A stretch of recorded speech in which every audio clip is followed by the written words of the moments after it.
तो तुम वाकई ही रमीज से शादी करोगी? तो आखिरी बार कब बात हुई रमीज से? वो कहाँ है, क्या कर रहा है? मुझे जाकर अपने वकील से बात करनी होगी। कल जो कुछ हुआ मुझे उसे सब कुछ बताना है। मम्मी कुछ समझ में नहीं आ रहा, ये सब किस तरह ठीक होगा? ये सब उस अहमक ड्राइवर की वजह से हुआ। उमर इस सब में कैसे इन्वॉल्व हो सकता है? ज़ैनब रुको रुको प्लीज, मेरी बात तो सुनो। उमर उसके जाल में कैसे फंस गया आखिर?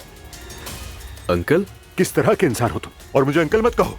मैंने सब कुछ अपनी बेटी के लिए किया। मेरी बीवी के बारे में भी था ये सब। दफा हो जाओ मेरी नजरों के सामने से। क्या कोई उम्मीद बाकी है? जी बिल्कुल उम्मीद है। हमें अदालती फैसले की पैरवी करनी होगी। दुआ साहिबा थेरेपी करवाएं। हॉस्पिटल वही है जिसका मैंने आपको कल बताया था। दुआ अपनी जगह ठीक है, लेकिन बच्ची को अगवा कैसे कर सकती है वो? इस मामले में कसूर तो अजलान का ही है। पहले बताओ ये ड्राइवर वाला मामला क्या है? सब बताया तो था बाबा। मैं यूसुफ से पूछ रहा हूँ। आपा, मुझे दर्द हो रहा है।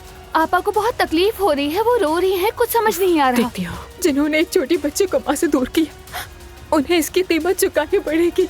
दुआ, प्लीज मेरी बच्ची वापस दे दो। तुम घर आ जाओ और उसका ख्याल रखो। मेरा दरवाजा खुला है।